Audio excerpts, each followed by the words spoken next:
Hello, everyone. Welcome. Thank you for braving the rain in LA. That's a huge testament to your commitment to being here. I appreciate that.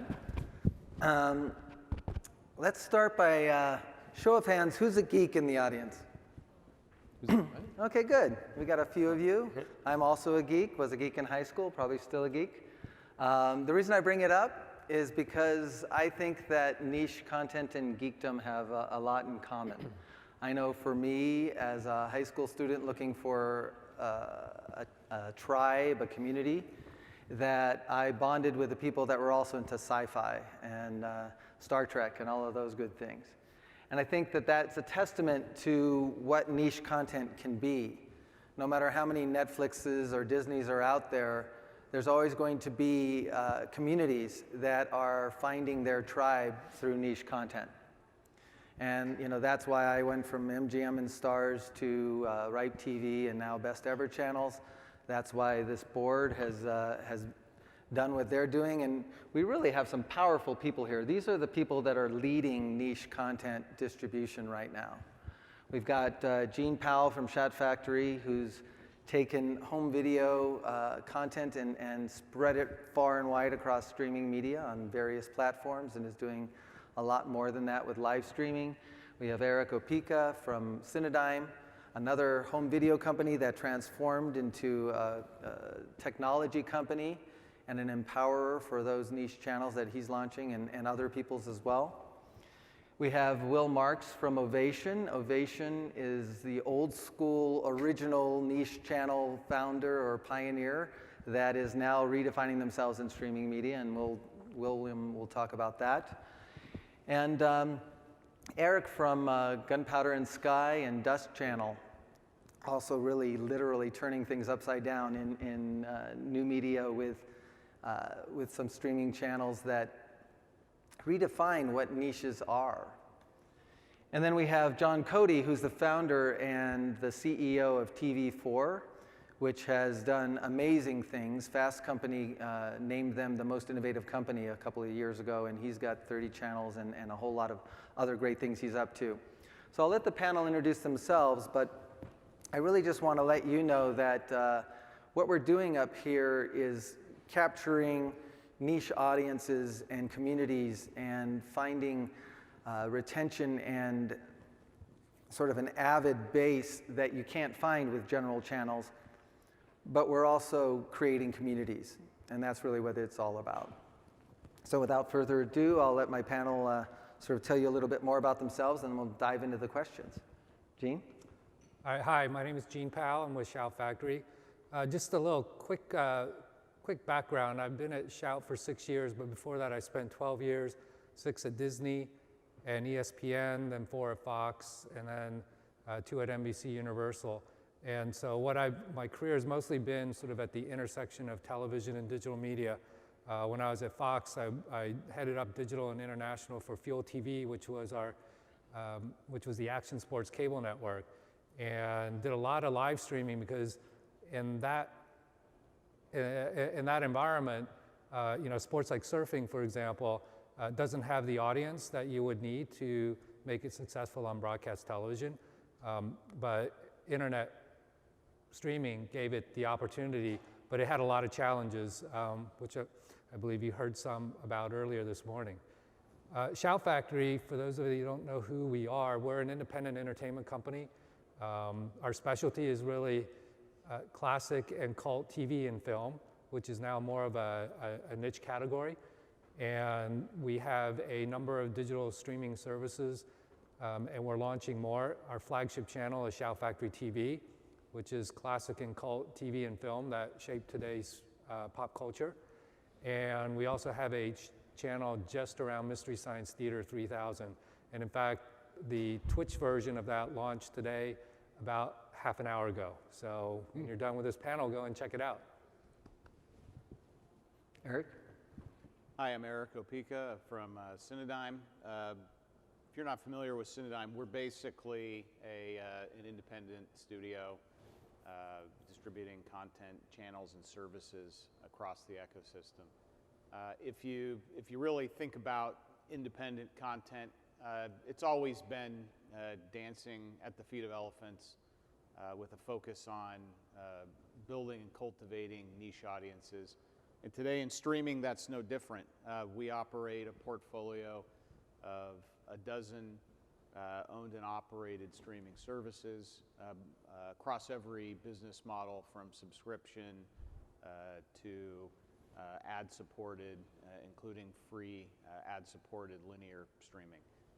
So, our goal is to be a baby version of what Viacom's doing, which is basically to be an arms dealer to the ecosystem with channels, content, services. So whether it's for linear channels on a Samsung, direct-to-consumer products in the traditional App Store environment, or whether we're delivering add-on channels to Sling and Amazon Instant, we're providing across that whole ecosystem. Great, thank you. William. Well, hey, good morning, everyone. I think there's more of us up here than there are out there, potentially, so this will be a very intimate session, so ask me about my family, whatever you want.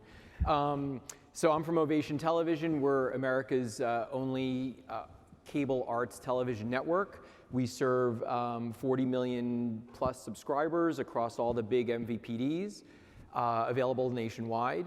And the company's about, in its current guise, it's about 10, 11 years old. It was a very, very, very artsy network before that, and then the current management team took it a little more broader. So that's the current state of the network. We have some dramas that we do. We have arts programming that we do. We have things we do around the Nutcracker for Christmas. So it's a great network, and we try to put out a cool arts palette every day. What we found a couple years ago was travel and cultural travel content was really resonating on air. So we started developing a second brand, and that brand is called Journey. Journey launched fall of 2017. It's available on all the major streaming platforms, so iOS, Android, Roku, Xumo, a bunch of others. And we've really tried to push the concept of this cultural travel programming, and we'll talk about that on the panel, but those are the two main things. And then on the Ovation side, we also have all the traditional TV everywhere and authenticated viewing experiences, so you can get Ovation on any piece of glass kind of your choice. Great, Eric. Hi, I'm Erick Bromberg. I'm the head of Dust Studios, which is an entirely science fiction focused niche channel. We focus on kind of all content types across all platforms, and really try to be an inch wide and a mile deep for the sci-fi enthusiast. Dust is part of Gunpowder and Sky, which is an independent studio with the key investor now being AT&T, Time Warner. But we also have a lot of autonomy, so we have a nice relationship with AT&T and everything with HBO Max that's happening, and a lot of insight from them, but we also are setting up and selling shows and films across platforms and across different studios. And we're about 3 years old, so we're fairly new, but it really came down to identifying a white space in science fiction, that it's this huge genre. It's almost, you can't call it niche in a way, it's pretty broad, but no one was kind of owning it as a brand. And so we really focus on, across content, what we can do to enhance the brand. It started with short form across social media, where we could identify the audience that loves Star Wars, Star Trek, Black Mirror, and then push short films to them. And now it's expanded to something much bigger, which I'll get into. Great, John. And then I'm John Cody, run a company called TV4 Entertainment. I've been in streaming for seemingly the beginning of time. I started my career as a lawyer in DC. I ran policy for Michael Powell's FCC. I'm the architect of the nation's broadband policy. Kind of from that, saw that, or guessed that people were going to watch video over the internet, so I came out to LA in 2005, and with Gene actually spent 7 years at Fox and News Corp launching streaming businesses for them, one of which was Hulu, so I ran Hulu for the first year of its existence, kind of stood up the company, and then ran a group called Fox Digital Media, which was a services company to the likes of Gene's Fuel and Fox's 35 broadcast and cable sports and entertainment networks. Started TV4 Entertainment a couple of years ago. We were this year actually named one of Fast Company's most innovative companies, really around the concept of niche. The company is really an independent, vertically integrated media company. We've got about 24 channels across a variety of genres with a variety of partners. And then we run a studio that produces original content for those channels. Also, we'll pull IP out of the channels and sell them into major networks or feature films. And then next year, we'll pull together actually an aggregator and a distributor that we're taking from overseas to the US, to really kind of round out the distribution side of what we do. Excellent. So let's kind of cut to the chase. I know that with any channel in streaming media or elsewhere, one of the biggest challenges isn't just getting the channel launched, but it's getting the channel discovered.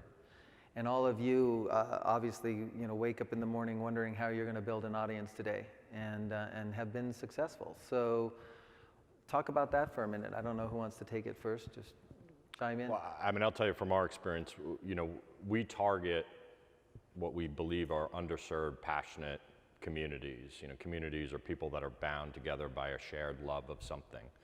And we found the most effective way to market to those people is essentially, through paid media inside of Facebook and Instagram, mostly, although others as well.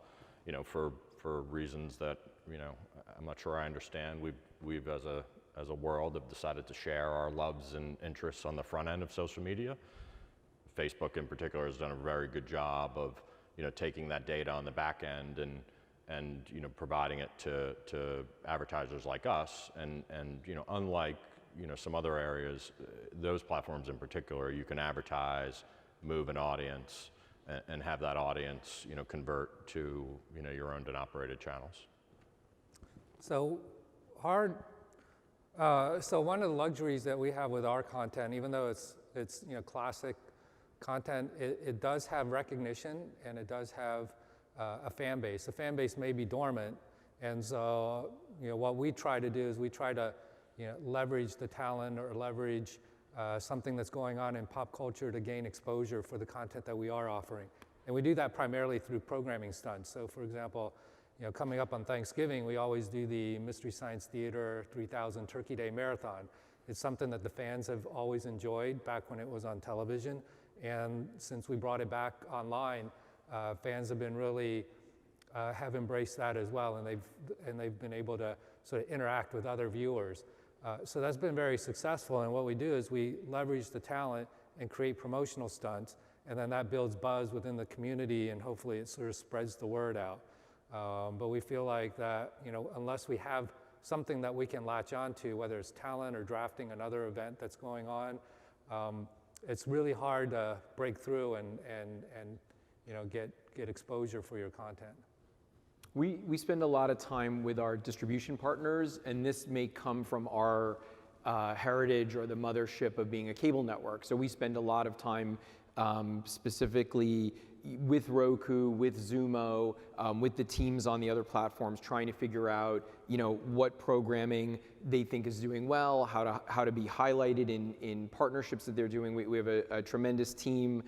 Some of them, I'm lucky enough to have them in the room to fill this room a little bit today, that focus on that and really get a just tremendous partnership level response from those distributors. And again, it's very similar to what we do in cable, where we're constantly working with Comcast or Charter or Verizon to say, hey, feature us, or let's do something together with a sponsor or with a third party. And that's how we tend to drive longer viewing times. And we have some paid media for install campaigns, but primarily it's focusing on the distributor. Because at the end of the day, that's how the consumer's getting your stuff. It's that piece of glass or that app or that channel lineup is where they're going to find your content. So keeping those distributors happy and featuring you, we think has a big ROI for us. Nice. Erick, do you have anything to add? Yeah, I would say, I think the biggest challenge, because we've been operating both paid and free services for the last several years, is paid media, works, but I think, especially if you're dealing with niches, you can scrape the bottom of the barrel eventually on customer acquisition through those channels. You know, granted, you can continue to use that channel to reactivate lapsed users and so on. But I think, you know, so we've tried a lot of different tactics. You know, the freemium model works very well, but you know, you're sweeping 3 to 5%, maybe more, out of that model from free to paid. So you know, it works, but if you're dealing with a smaller pool of users, what we found lately to be, you know, the best source of really growing the user base has been, you know, leveraging some of the fast-growing non-install focused segments. So, for example, free ad-supported linear, you know, is baked into the tuner at the OEM level. There's no app to install. Right. You know, you can coordinate very closely with the programmers there. So we're seeing a tremendous amount of uptake and consumption under those models. So using the free linear as your freemium model, really. Well, yeah, and I think, you know, you can bark to an app download, but, you know, it's a revenue stream in and of itself. I think, you know, we bifurcate there. So I think, you know, it's really about getting creative on the variety of channels. It's about not getting complacent and sticking with one path. It's about always experimenting and testing. But ultimately, you know, there's not too many channels that really are at scale enough to work consistently long term. Nice. Yeah, Erick, for Dust, Gene touched upon something that we focus on, which is like the promotional aspect by way of talent. And so we really, you know, with being so focused on science fiction, can identify who means something to the audience, and which a lot of times that ends up being a particular filmmaker. So, for example, we did a kind of a event stunt type thing 2 years ago where we were for the first time streamed George Lucas's student short film from 1967 called THX 1138, and did a deal and streamed it and just really promoted it to the community, and that really, you know, that really made the diehard fans and enthusiasts happy, but also brought in this broader audience that was just curious. And so that we do that kind of thing, and we're really like kind of filmmaker and talent focused. And besides the economic model, as far as what that is or isn't, we really feel that if we focus on the filmmaker first and provide that to our community and to the consumer, that'll just yield good results for us. And that's, you know, aside from all the platforms that we'll get into and the AVOD, SVOD, and all that. I was going to say the talent piece. I forgot to say that. And I think Eric, you probably see this too when you guys launch certain series or series come back or new films come out. Working with the talent, certainly from inception, is important, and making them feel part of the process, that they want to talk to their community and really highlight their new projects and things they have coming up and what they're passionate about, and that is a very powerful part of it. Yeah.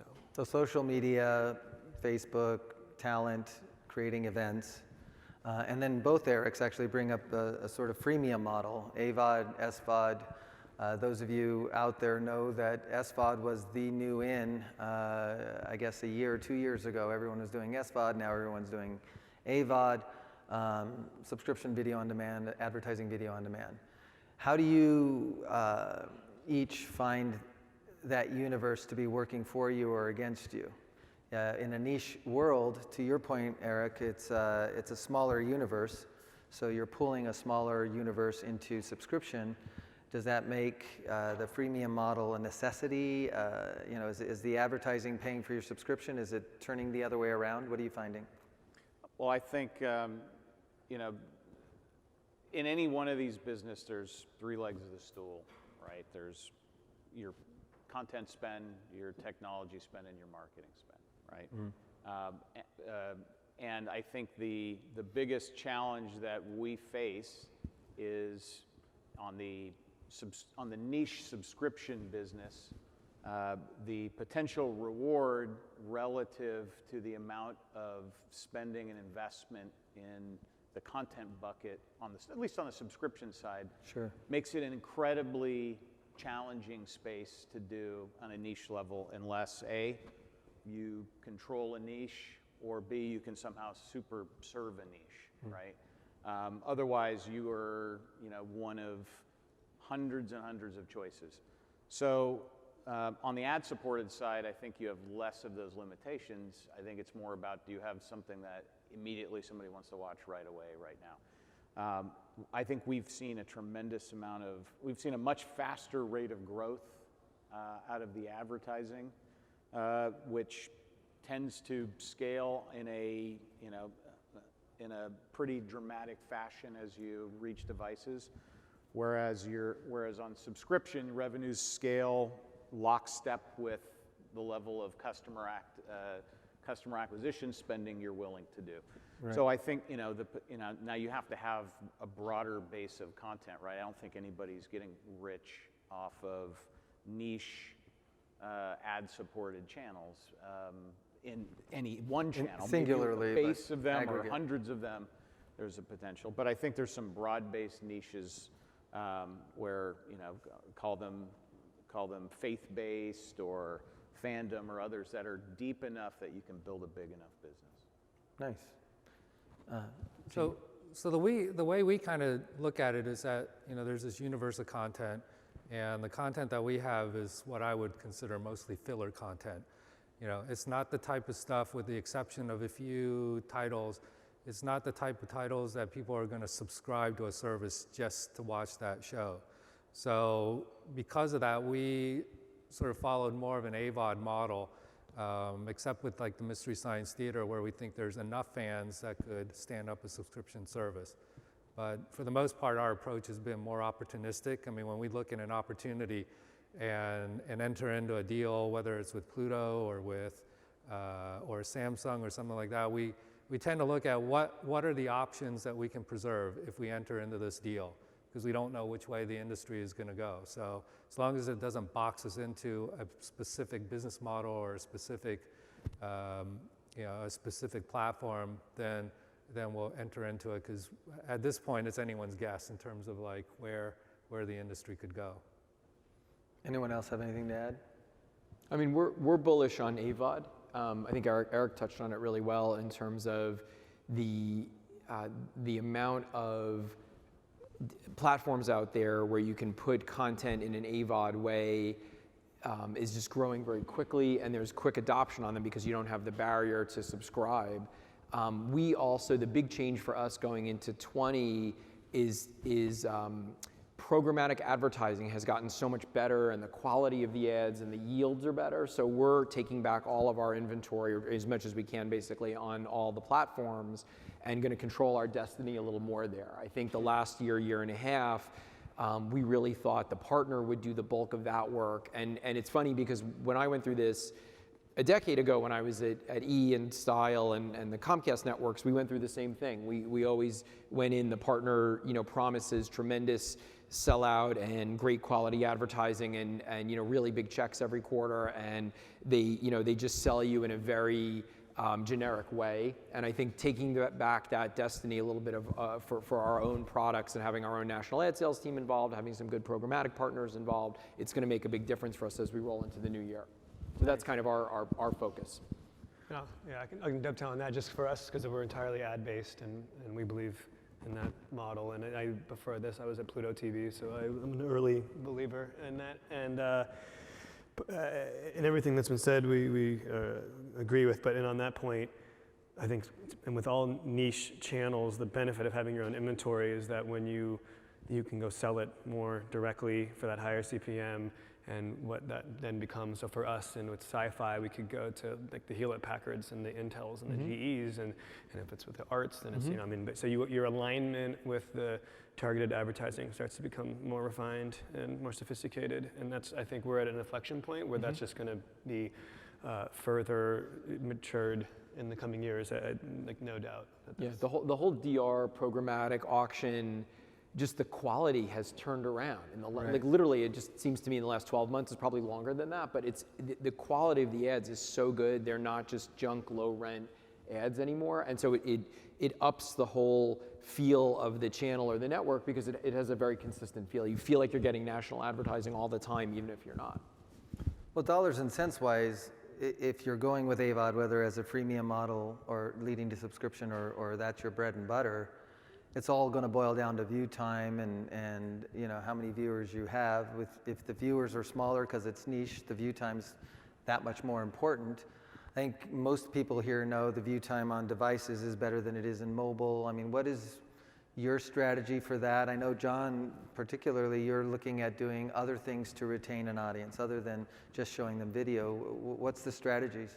Well, I mean, you know, I kind of echo, you know, what Erick was saying, where, again, if you look at it from a business model standpoint, you can profitably acquire subscribers, you know, where your cost of acquisition and lifetime value, you know, you're looking at kind of those two metrics. I think once you start thinking about, you know, going to the ad space, there's kind of two ways to look at it. One, you're hearing a lot of people talk about, hey, I've got my networks on a lot of different platforms, and you know, I'm leveraging other aggregators. You know, but in the direct-to-consumer side, or some mix of direct-to-consumer and what we call in that sense syndication, you got to get to scale. I mean, I think while it's true you're going to get some endemics for a lot of these categories, you kind of have to get to scale. So I think, you know, we've spent probably, but we do think, you know, look, I would say the ad space is kind of ripe for, you know, this is where niche hasn't really been yet, right? So, you know, niche is focused on subscription to date, in part because of technical limitations, and in part because it just seemed like an easier business model than to get to scale in ads. But, you know, I think as you get these big players coming in, and, you know, the focus on global, you know, subscription services, there's now 6 of them, you know, there's basically, which is the equivalent of 6 HBOs, you know, and traditional television couldn't handle 6 HBOs. So, you know, I think we kind of look at it as, hey, there's a great opportunity to kind of recreate or create basic cable in this world, but the way to do it is really through scale, and scale means, you know, scaling your content library, scaling your, you know, the number of channels within you know, an ad network portfolio, and then scaling the audience on those. And what you do find, you know, or at least what we've found is in niche, I mean, it is a, you know, if these people love the content, they'll watch the content and watch the content and watch the content. And to some degree, it actually hurts a little bit on the subscription side, because you really have to have a deep bench of content to keep that viewer around before they churn out, because they'll just get through, you know, they'll watch for 15 hours a month and then they're out. And John, that's why we haven't gone SVOD.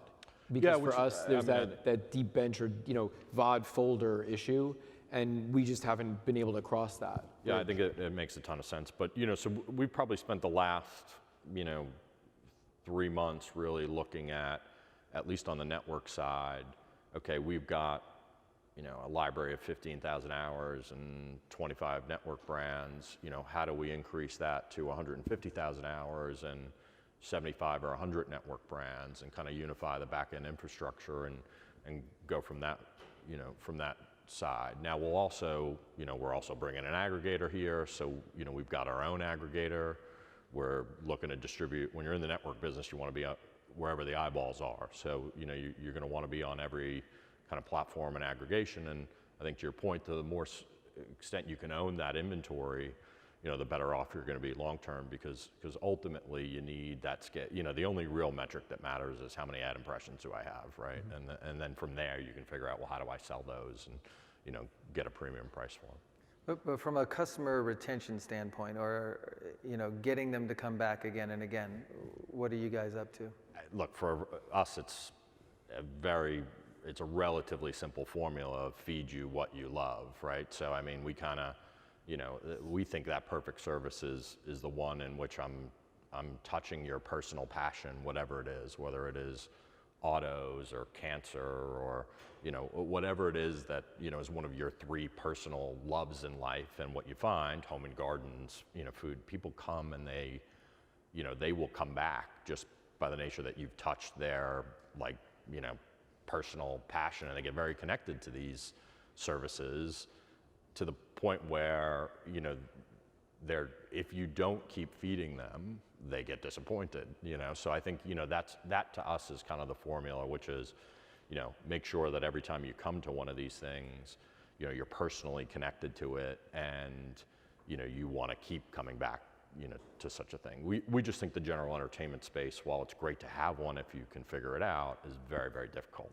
You know, it's not only are there a lot of people in it, but the content's expensive, the marketing's expensive, wherein, you know, as you get kind of into these smaller communities, you know, not content's available and relatively inexpensive, the audience can be acquired for a relatively, you know, cheap rate, they stick around for a long time, so their lifetime values, whether on AVOD or SVOD, you know, make financial sense. And then they, you know, a bunch of them will become real brand ambassadors, you know, go out and do the marketing for you. Nice. Eric, did you want to add something? Yeah, so I think one thing that, you know, one thing that we've realized in operating our portfolio of niche services is the audience isn't making a conscious decision saying, hey, I want to subscribe to a video service of my passion, and then I want to subscribe to an audio service. They're like, hey, super serve me in the vertical that, you know, well, they're not saying vertical, obviously, because they're saying, hey, give me a bunch of stuff that I love that's in the topic I love. So if you love cooking, the new Food Network service where you've got audio cooking lessons, you've got the video, there's interactivity, there's live cooking classes. That's a really innovative way to go about it. For ConTV, which is our fandom brand, we acquired 2 companies to sort of do that. One was a company called Viewster, which brought us, you know, over 5,000 hours of anime, which really deepened us in a segment that our fans wanted more of. And then we acquired a comic subscription service called Comic Blitz, which we integrated in. So now when somebody subscribes, basically for the same price, they're not only getting 3,000 hours of fandom content, but they're getting 12,000 issues of all the major comic books. They're getting 5,000 hours of anime now. And then on top of that, we, you know, if you've probably seen, you know, there's a lot of news today about Spotify and them going exclusive on the audio side. We're finding audio is an incredibly sticky piece and a good companion to video. So we've started basically curating and aggregating at least the publicly available podcasts into the direct-to-consumer app, so people, if they're driving and they want to experience something, they have another choice. But I think that idea of super serving a vertical is really how you stand out from, you know, competitors and also differentiate yourself against broad-based sort of general entertainment. Nice. Yeah, it sounds like you're almost making fan clubs rather than video channels in a particular category. Yeah, I think that's a good way to put it. Excellent. All right. Well, you know, in this world of technology, we've got a lot of data, we've got a lot of devices, and it can be overwhelming. I know personally I'm learning new things every week, if not every day. How is that working for you, against you? Maybe start with talking about how, you know, data analysis and that good old gut instinct are working together, or one's working more than the other. I mean, I'll say real quick, we use both. We program stuff that we feel passionate about. We also look at what's working and refine based on what's working and what hasn't been working. Going back, I think it was to the last question a little bit about increasing viewership and view times and retention. I think John went down that path a little bit. And so for us, we started, especially on Journey specifically, with shorter form stuff. As we flex to longer form stuff, the view times actually just increased pretty linearly. So longer form stuff, more traditional formats that we didn't think would work necessarily off linear television worked really well on all these new devices. So longer form stuff, that was a path we started to go down. We know there's a lot of hunger with the OEM platforms. I can't remember who was talking about the OEM platforms first, but there's a lot of hunger from them to do 4K and sort of advanced, new kinds of videos. So we're going to have some of that this year to kind of feed that. And then the data side, it's honestly a nightmare. It's a nightmare. You get different reports from every different partner. The formats are different. The ad reports are different. The download reports are different. Your numbers don't match across platforms and devices. It's probably, jumping ahead, if you're going to say, what's the thing that keeps you up at night? That's the number one thing that I feel we could do better at as not just as a company, but as an industry. We've been pitched 900 different, people that are going to solve that for us. We haven't seen it yet, from the biggest, Fortune 10 companies in the world to startups. But it's a big raw nerve for us, really, is having consistent data that's readable, translatable, and makes sense, at an executive dashboard level across your portfolio. Yeah, and I think the data that is out there, which is overwhelming, still only provides you a small sliver of what's going on. A lot of the things that a lot of the information that you would need to make programming and marketing decisions is just not available, or not available in the format that you wanted. So I think there's a big danger in saying, all right, I'm going to look at this little data set right here and draw conclusions and make decisions based on that data. And I think if that's all that you did, you'd miss the boat on a lot of things. Eric, what do you? I would say, I agree with what's been said. And for us, I think it's funny, there are certain films of ours that were just overperforming, and we looked into the data to see why. And then we realized because the thumbnail or the tile had some sort of spaceship in it. It was that simple. And then it was like, okay, so that is informative, right? That's actionable intelligence we can do, but we don't want to just say, okay, now we're going to serve up only spaceships, because then that's not. So, I think it is a combination of, it's like data plus your gut. And for us, go back to what I was saying earlier, we're really very creator focused, because that then leads you to be consumer focused and community focused. And so, and we look at it more in the long-term play. In the very short term, if you have to just constantly optimize and you dig into the data so that you can have slightly better economics, that's one way to do it, but we have the luxury to not have to. We really want to, over the long term, build a brand that people trust. And so data helps inform decision making, but I think you need kind of a quantitative overlay to your ultimately qualitative decisions. And I was just add, I'm always amused when I talk to people in LA about this data issue and people in Silicon Valley about this data issue, because it's two completely different attitudes. What's the Silicon Valley attitude? Oh, that it's all about data. You don't need human intervention. An algorithm can solve everything. And what's your finding from that? I believe that's wrong. Nice. Well, you scooped me a little bit, William, but what keeps you up at night, Gene? Oh, wow, put me right on the spot. Okay. But to be fair, you did give me that question ahead of time. No, I think really what keeps me up at night is just okay, how do we maintain our ability to execute? Because this industry is going so fast, and you have limited resources, limited information, and you guys just have to have the right people, the right partners, and just to get things done. Literally, to me, that's what keeps me up at night is, how do we make sure that we get things done in a timely manner? Eric? I would say there's really two buckets. One is,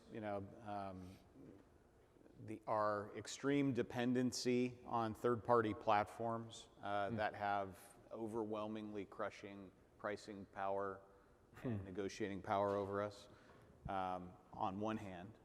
And then the other hand is we're playing in the niche pool here with relatively limited competition from the studios. They're going to be, as the cable bundle falls apart, they're going to have to move down market into the free ad-supported linear and other places.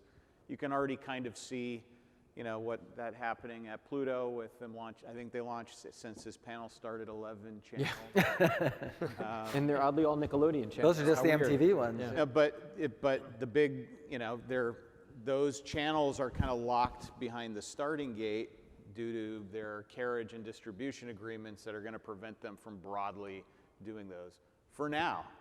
But as everybody sort of abandons that model or decides the winners and losers, then I think this space gets very hyper competitive as the non-aligned studios, the Sonys, the Viacoms and others start to compete head on with us with their huge, huge arsenals of programming. So those are really the two, those are two big things. That and then of course, the data, the data and transparency is a third. It keeps me up, but not as much. And I'm not as fearful that's going to get solved. Right. Well, you're a good one to go next, Erick, because you've kind of got both worlds. You're carving a new niche audience in a Warner Brother universe. It's true, yeah. We have like a rich uncle, so it's like it makes it, for our startup in the garage. I guess what keeps me up at night is I do think, and I totally agree with Erick. It's like it'll become more and more hyper competitive because that's just how anywhere you can make a market gets made, and people are moving this direction. And I think that, I guess for me, it's like how to stay authentic. I think it's like the only way we can end up staying around is if I think more and more though that happens with these communities is they really start to have a nose for what is authentic content, what feels like it's by and for and them. And in my case, it's science fiction, but I'd say that for any of these communities. And so it's like, what can we do to remain, what kind of content, what kind of events, what kind of on the ground things that we can do within the realm of content that keep us true to, really appealing to these communities. And I think that's ever changing because at some point, these war chests are opening, right. And they can start to target whenever they just kind of decide to turn that switch on. And so that's what, but I think that there is an opportunity to really win or continue to do what we're doing. If you can remain true and they feel like a personal connection to what you are putting in front of them and what you're super serving them. So Nice. John? Yeah, I would say it's probably a combination of what everyone said. I think it is really, for me, just a sense of urgency. I think, for the first 5 years of this, you've learned a lot of things. We've, brought together a bunch of assets. I think the question, is you probably have now a 3-year window, as the big guys go fight a global subscription war. A bunch of those people will not make it, but they will recognize that they still have a lot of cash in the bank and will shift, I think, towards what I think will be a trend of, more niche and more ad supported. So, for us, it's been really an exercise over the last 3 months, and I think in the next 6 weeks of, how do you kind of set up your chessboard and partners to go compete, and compete hard and scale in 2020. And I think you've got to, it's got to be a situation where you're kind of really competing on day one and not talking about competing, 6 months into the year. So, we've spent a lot of energy on, who we think the right partners are, to go take, pieces of the company to the next level, and I think, the other part is, I think to Gene's point is, execution. I think, the more spread you get, the less focus, you can spend in a day. I think it's difficult to go from, boxing to military to home and gardens to healthcare in the same day. So I think, in our case, we've made a decision 6 weeks ago to kind of turn the company into a holding company and not an operating company and spin a lot of these things out into their own units, just to make sure, they've got the focus and dedication needed to win that particular vertical. Nice. Well, we are running out of time. I do want to wrap it up, and we haven't prepared you for any wrap-up, so I'm trying to think of, let's find something that I won't get beat up about later. And I'm guessing that some of you in the audience, being the geeks that you are wondering, gosh, after all this, should I go and launch my niche network or not? And what should I be thinking about? So I'll start with myself. What is one sentence or a very brief sort of yes, no, do it, don't piece of advice that you'd offer everyone? And no explanation necessary, just yes, no, think about this, think about that. So to start it out, I would say, yeah, absolutely. If you have an avid audience and you can commit to that audience as much as you can commit to the idea of making money in the streaming media world, then I would say yes, go for it. The window is closing, but the time is now.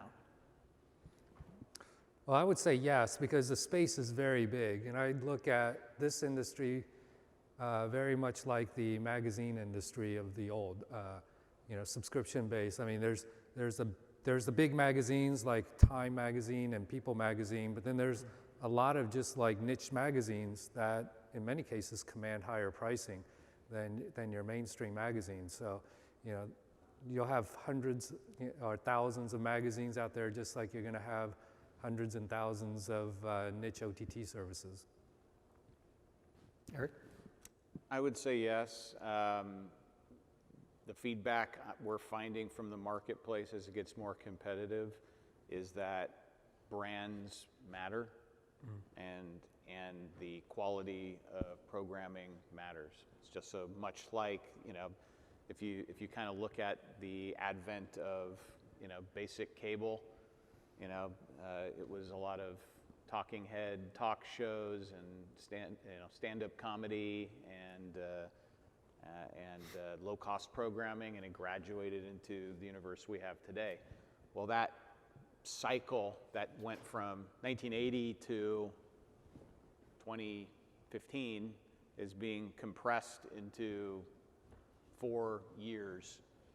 So you're going to have to get really good at brand and content. Launch Popular Mechanics, not Joe's Garage. Or partner with Somebody who already has a brand, I think is Nice. is something to think about. William? I'll say no. I mean, we don't want more competitors, please. So don't launch. I was waiting for Don't that. launch a channel. No, I mean, I actually, I disagree a little bit, John, with your point about the window closing. I think the window is blowing wide open right now, and I feel like I said before, the ad tech, the quality of the ads, having programmatic and auction do a lot of the work that you had to have a national ad sales force to do. And one of the things about the keeping you up at night issue that I didn't talk about is and I think this is crucial for anyone who is launching, is picking the right partners. Like, can you find partners that will go above and beyond, and you can really work with them deeply to get your channel, your content, your programming out in front of that customer. And then the other thing is, can you get a hold of enough content and enough deep rights to content to be able to launch something? Do you have the number of hours you need to make a distributor partner happy and keep the content fresh? Gotcha. Eric?